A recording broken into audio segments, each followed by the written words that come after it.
And a very good evening to you, and welcome to this, the first of a series of programs called Beyond Gardens Live.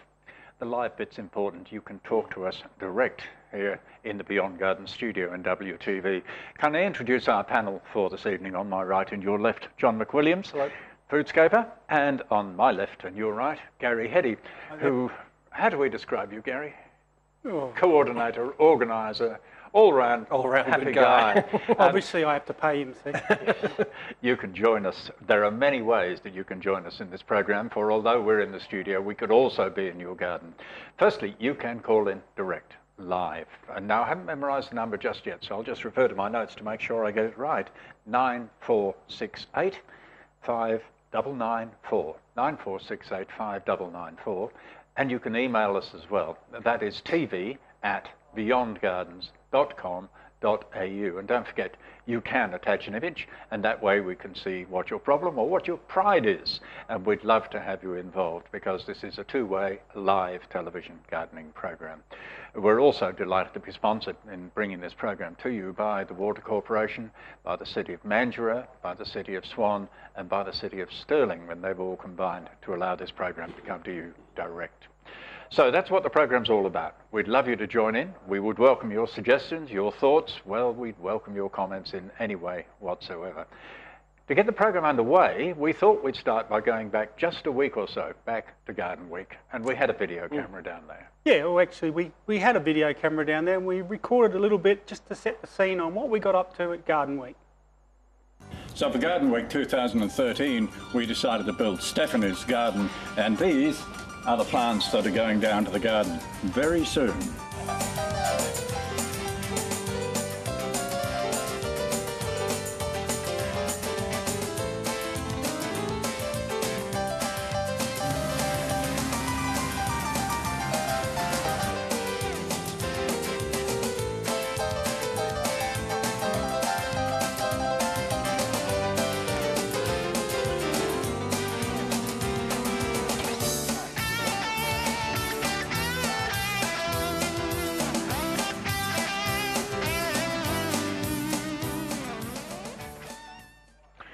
There you have it. That was the garden we built, and we called it Stephanie's Garden because we're delighted to be involved with an organisation called the Stephanie Alexander Kitchen Garden Foundation. I always have trouble, Gary. It's a very long name, isn't it? But yeah, it's actually one of those things that's a bit difficult, but very, very popular program. And very important too, and it's named after a very important person, and that's who we talk to next, I think. Yeah, we actually got to have a chat to Stephanie, because we're often working with Marcel, prime person in WA, but this is a chance we had to talk to Stephanie herself. We are at the 2013 Garden Week in the Beyond Gardens Garden, and we're delighted to be joined by a very special guest here who's right next door, and we like to think part of the family, Stephanie Alexander. Welcome, Stephanie. Thank you, John. Now you've got that very long thing called the Stephanie Alexander Kitchen Garden Foundation, but geez, it works well, doesn't it? It works remarkably well, and it's doing extremely well in Western Australia. We have 24 active projects, and we have another 70 schools that are showing interest, and 70? And we hope that that will come to be 70 new projects. So there's 70 schools that can have the benefit of, now let me get it right, growing, sharing, harvesting, preparing, and sharing. What about the eating bit? Well, the sharing is around the table. Okay. Yeah, it's the complete thing, and they learn everything to do with gardening, and of course we're very grateful to the help we've had from Beyond Gardens. I know you've helped many of our schools, and so if they're organic gardens, they learn to pick the food when it's at its optimum moment, they take it into the kitchen, they learn to make simple, beautiful dishes, and then they sit around a table and enjoy it. It's great to have you here, Stephanie, and honestly we feel privileged to be of assistance to your organisation too. Well, we're very grateful. And ladies and gentlemen, you can tell this is a live program because I've blown it already. We'd pre-recorded it, would have been edited out.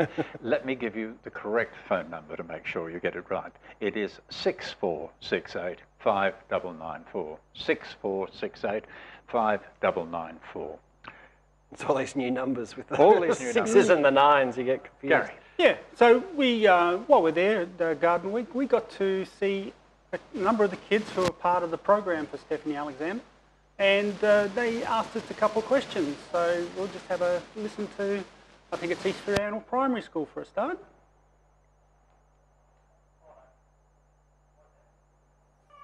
Hi, I'm Noah. And I'm Rebecca. And we go to s01e01 Primary School. And we were wondering, are slaters good or bad for your garden?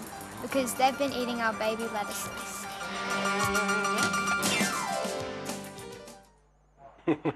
There we go, the subject of slaters. I didn't think we'd get to it quite this soon in the series, but I can tell you whenever at any of our presentations the subject of slaters comes up, one of our presenters in particular holds forth upon the topic fairly strongly. Now, I don't know who it is. Gary. Yes, I'm the slater whisperer in our group. The thing about our slaters is that they're very good in our garden, often misunderstood. A lot of the things we're doing in our gardens are actually creating a slater problem in the first place. And the first thing we've got to realise is they're not insects, they're actually related to prawns. So they're drawn to water, and of course we do a lot of watering of our seedlings. So the first trick for seedlings is to actually not water the leaves, so you don't get a slime build-up. Don't water them in when you put them first in, and put a cover around the outside. And if they're recalcitrant ones, and they're often that way inclined, put some food scraps a little bit away from the seedlings, and that will draw them away. And in 2 weeks' time, your seedlings will harden up to a point where they won't have slater problems. Yeah, it's all about getting the seedlings Yeah. hard enough, isn't Absolutely, it, to avoid absolutely. the attack. And I think also a lot of us rush into the garden and we expect instant results, and we wonder what chews them off at the base and until we harden them up. And even mulch, which we'll broach that subject at some point. So I'm sure we will. the right sort of mulch will certainly help. I was going to say, I should point out the subjects that we talk about really are in your hands, so don't forget you can get in touch with us and determine where we go. Just one last word on slaters, if I may. Please don't use poisons, okay? Because, geez, you kill just about everything else in the process. They weren't the only kids down at Garden Week, were they? No, and we actually got to see some kids from Singleton Primary School, which is basically down my way, and my children went to Singleton, and they had a couple of questions of their own. Siobhan from Singleton Primary School. How do we prevent our lettuces from going to seed?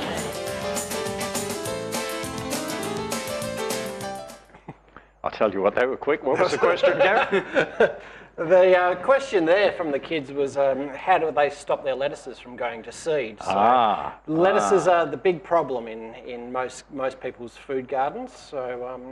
So yeah, lettuces going to seed can be a number of things, and it certainly hasn't helped that we've had some of the hottest, driest seasons, and also the hottest, getting into hottest April as well. So it's something that lettuces really, really don't like. They don't like getting out of their comfort zone. Yeah, they come on very fast, lettuce, and a lot of people leave them too long to harvest, yes, basically. That's right. That's the problem. And then, yeah, when they're under stress, actually, I don't know whether it applies to humans.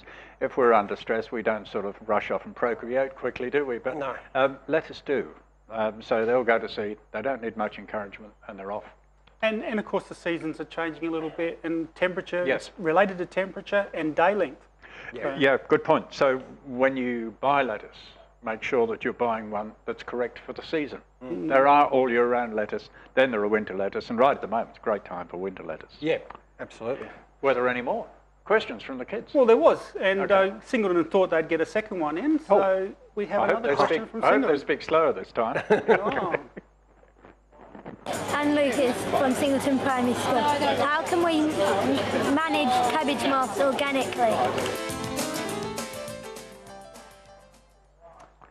So, how can we control cabbage moth organically? Was that it? Yeah, well, there must be some older people out there. Remember racing out there and practicing their backswing of the tennis racket? That used to be my favourite. And one of the things I was quite good in the old days was that you'd always find a 12-year-old boy that was willing to take on cabbage moths. Harvest that energy. Yeah. Instead of the computer games, get them out into the real world. And at the same time, they were very good at getting rid of snails and things, because let's face it, when was the last time you told a boy to break something? Yeah, exactly. Yeah.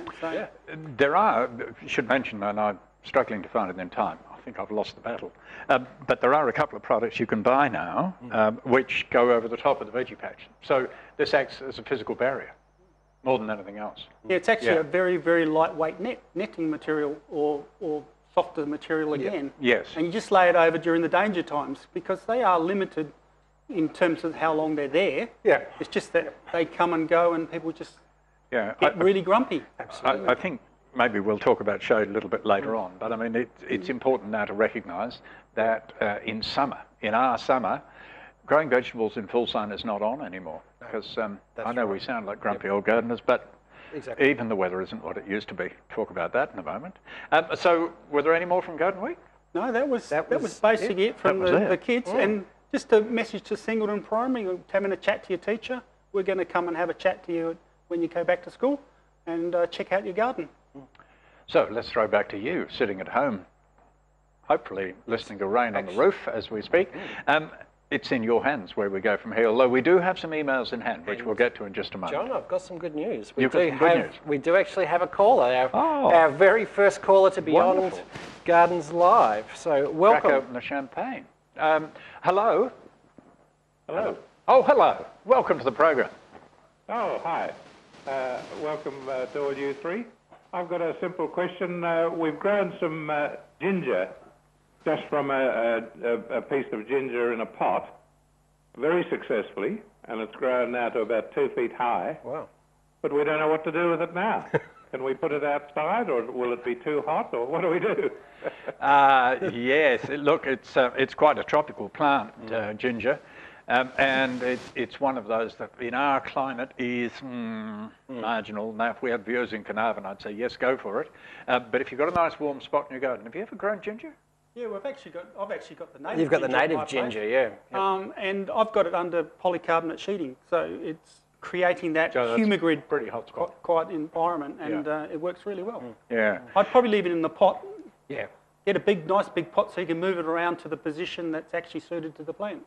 It's an attractive plant. It takes some time to form the big corms in our climate. Yeah, I've got a picture of the big corm somewhere, see if I can find it. There it is, if we can bring that up. That's what good ginger looks like. Oh, if the technology works, which apparently, that's not what good ginger looks like. We'll have to try again. Hang on, we'll get rid of that and try something else. Yeah. While we're on ginger, I did mention the native ginger, and that's often referred to as ornamental ginger in the nurseries. So have a look at it, or maybe come to one of our Beyond Gardens workshops, because it actually grows beautiful and it's got a lovely taste to it. Technology is working, so that's what a good ginger root looks like. And stay with us, I'll just flick across and you will see that this is what the ginger plant should look like. But it's a big plant, but very attractive plant, by the way, very attractive plant. Very attractive flowers. So keep it warm is the best advice we can give you. Be a little bit patient and enjoy the view, and later on, maybe the ginger.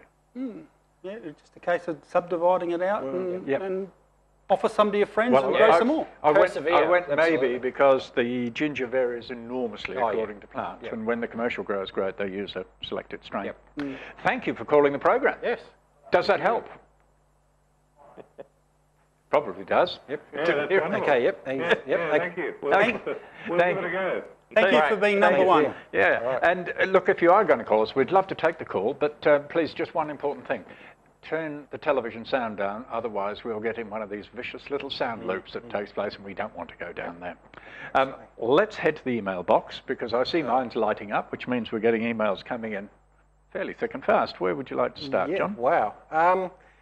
I think we'll start with some of the people that got in nice and early during the week. So remember, you can send us emails anytime throughout the week, and we'll always have a look at them. It's tv@beyondgardens.com.au, and that's the letter T and the letter V.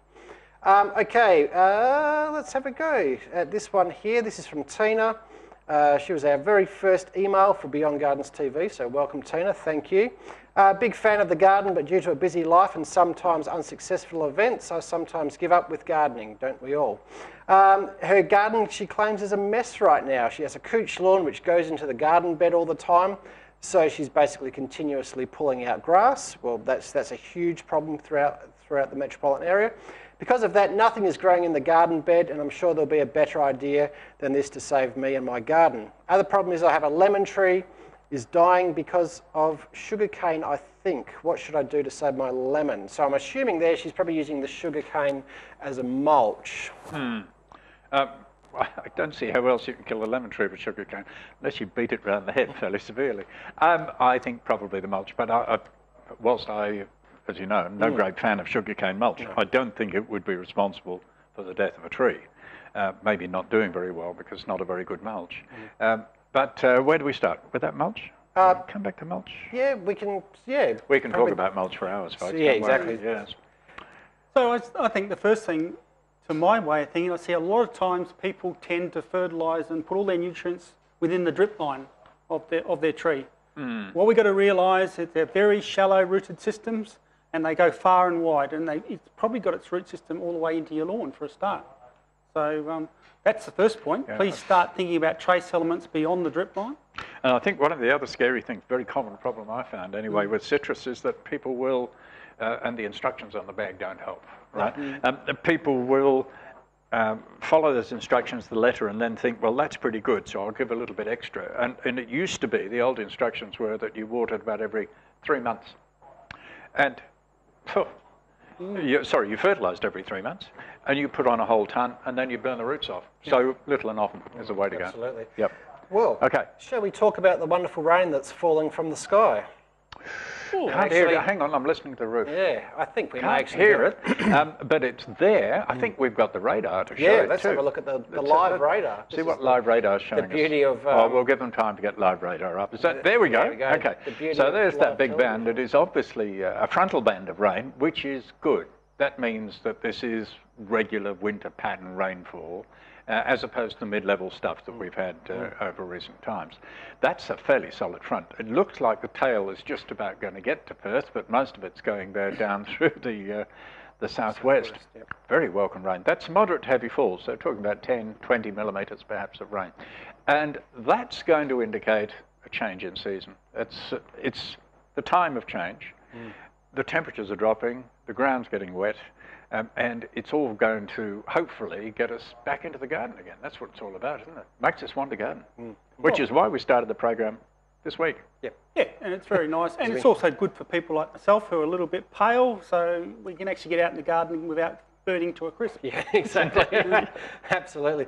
I think probably the big thing that's going to be raised with this first sort of breaking rain is the problems that we have with the heavy rainfall event that we're having. Hopefully you're getting a lot of rain at the moment, and our soil types. And unfortunately our soil types, particularly after this long hot period, are just really not liking the rain at the moment.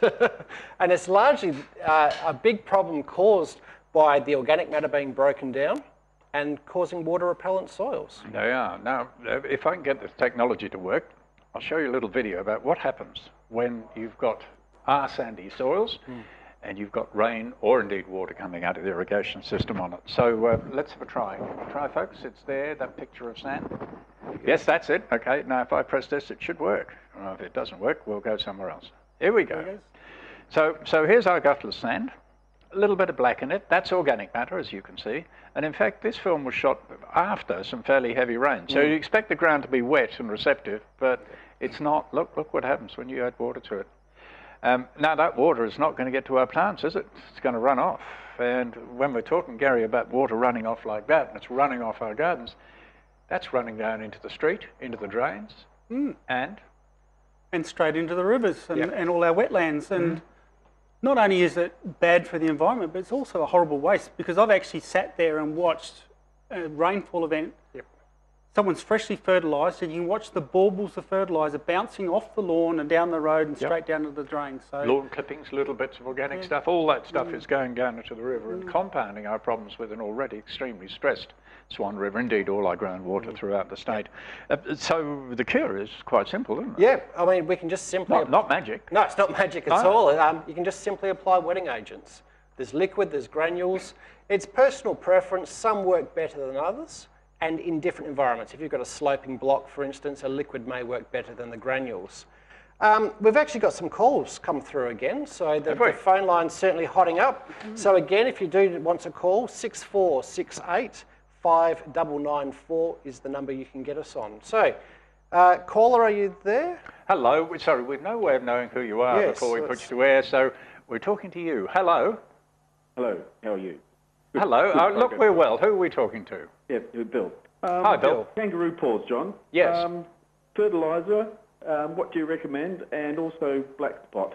How do you cure black spot in kangaroo paw? Oh, what an awful question. I say awful because I can't give you a really happy answer. Ink spot, as it's known in kangaroo paws, is basically endemic in most of them. It may not show up for a while. I'll see if I can find a little picture of ink spot. Hang on, while I talk to you. It is a real problem with some of the kangaroo paws, but we need to put that in perspective. The kangaroo paws, ooh, surprising myself, I haven't got a picture of ink spot on kangaroo paw. But we'll try again. No, I never give up. Here we go. All right. Now, I know we have an issue with this, so we have some wonderful technical people here who are bringing this program to you, and they've managed to do it. Okay, we've got it up in front. So that's ink disease on a kangaroo paw leaf. It's endemic in all the kangaroo paws that have a little bit of cat's paw, which is one of the smaller varieties in their breeding. And basically, if you buy one of those, almost without exception, and these are the small ones, you're going to get ink disease sooner or later. On the other hand, if you buy ones that are based upon flavidus, which is the big one, the big tall one, the weed of the species they call it, that is resistant to ink disease, and varieties like Big Red, for instance, one of the best, yeah, no problem whatsoever, it'll just sail through. As far as fertilisers are concerned, here's the good news. Steve McCabe, another of our presenters whom you will meet during the course of this series of programs, says he has a special bag of fertiliser for native plants. It's empty. And the instructions read, put as much or as little on as you like. Do you get the drift, Bill? Yeah, no need to fertilise at all. Yeah. What's a good idea, though? I'm sorry. Was I missing a little bit there, Bill? So no fertiliser, you're saying? No fertiliser. No need. No need. If you really must, and some people feel they must, but we try and talk them out of it. If you're putting a good mulch, you're providing nutrients, and if you really must, tiny bit of controlled release general purpose fertiliser. That's it. That's all it needs. Good idea though at this time of year to get out the garden shears, or if you have several, the whippersnipper. Take the kangaroo paws down to about that much off the ground. Okay, not very much at all. See that? Yep, about that much. Yep. I hope that helps, Bill.